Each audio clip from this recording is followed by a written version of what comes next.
Hi guys, welcome to my channel. So this is the second part of the IELTS series, and in my previous video I documented things that I believe did 50% of the work for me, those that I think helped me really well before I even started practicing for the IELTS. In this video I am going to be talking about the writing. Yes, the one that most of us have so much trouble with. I had a 6.5 in writing, and after that I do know what I didn't do right that made me get a 6.5. So I'm going to be listing all of them here. I'm going to be giving you the G's.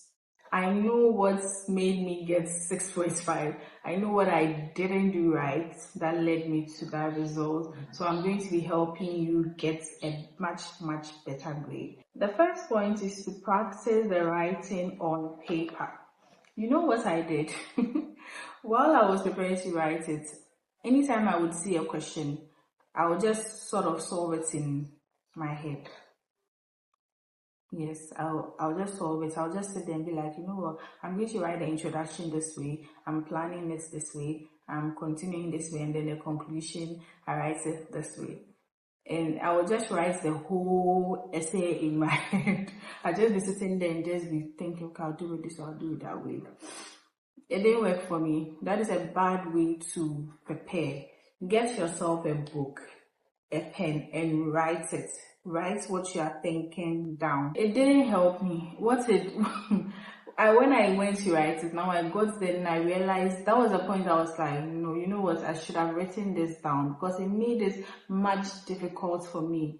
It made it so difficult. So try as much as possible to write it down. Don't just solve it in your head. Write it down. And then replicating the exam situation is going to sensitize your brain to the whole examination process.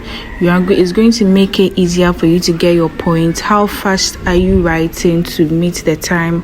How are you going to plan it? It's just going to make it easy for you to get how to do it. So if you're not writing it down, you get there and then you have no practice whatsoever in writing. All you can do is to just think.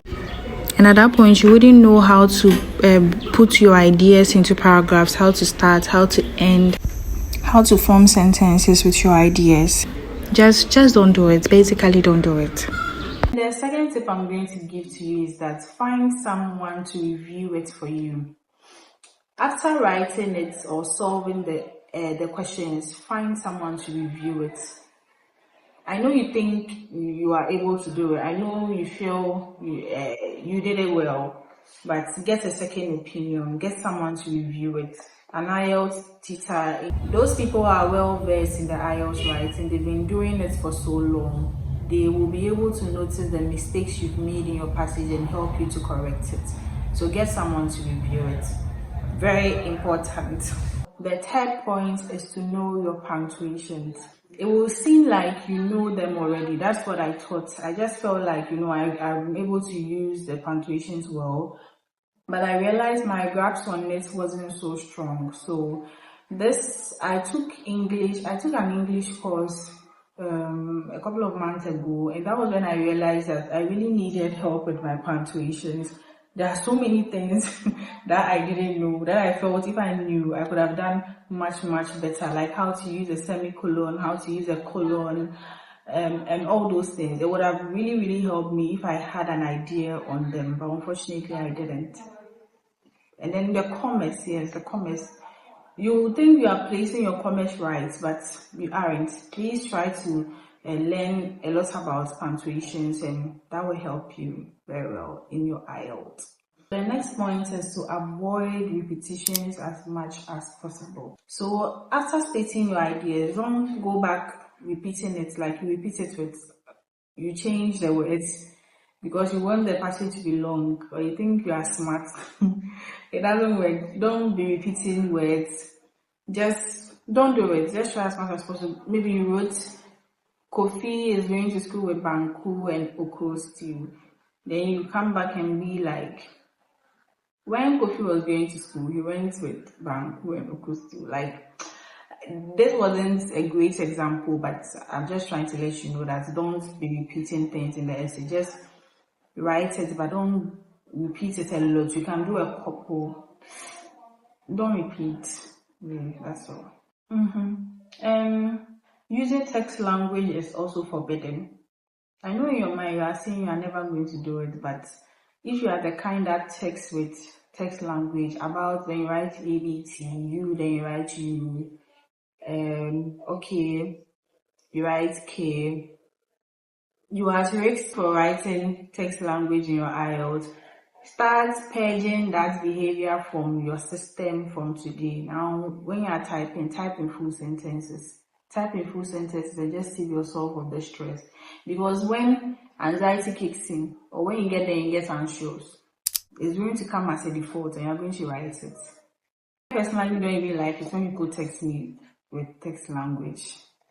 It just makes you look lazy. So don't do that. Don't do that. In your IELTS reading, you have to avoid contractions as much as possible. Avoid them. Contractions are, when I say contractions, I mean words like can't, won't, hadn't. It's like you joining of two words to make it much easier, sort of. So avoid contractions. They are informal. Just write them as they are. So cannot, just write. So can't, just write cannot. Hadn't, write had not. Won't, write will not.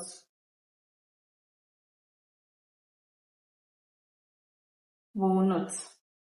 Wouldn't, would not.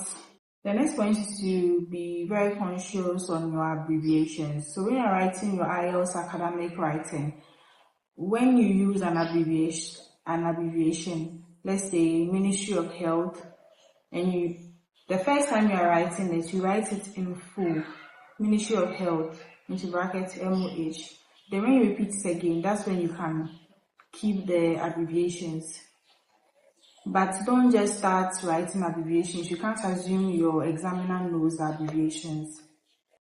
The next one is using half words or shortened words. Shortened words are not to be used, and I mean writing fridge instead of refrigerator, writing exams instead of examination, just to name a couple of them. Do not use short words. Always write the full words, because this is a formal writing and you are not allowed to write shortened words in it. The last point is to use simple sentences as much as possible. A simple sentence is a sentence that contains a subject, verb, and a predicate. If I'm wrong, I'll write the correct one down below. So use that structure instead. Try as much as possible to do it that way. Write simple sentences, because compound sentences are a bit difficult to navigate for most people. So it will be better to just go with simple sentences. Both are correct, but just go with simple sentences, because that's much more easier than the rest, than the other one. That's much more easier. And that is not to say compound sentences are forbidden. You should use them, but you should use them if you know how to do what you write. So just do a couple of research on it, get better at it, then you can use it. If not, you should just stick to the simple sentences as much as possible. So you can just add it, but the simple sentences must be more. Unless you're able to do complex sentences very well, just stick to the simple ones. So you can just do more simple and a few of the compound. In complex sentences like joining two simple sentences together. You would need to employ the use of commas, colons, semicolons. Like there are a lot of rules in complex sentences. Thank you so much for watching my video. I hope it was helpful. Please like and comment and subscribe to my channel. Please subscribe to my channel. I have a lot more content to come. Just subscribe. Trust me and subscribe, okay? Subscribe to my channel, okay? Okay, so I'll see you in my next video.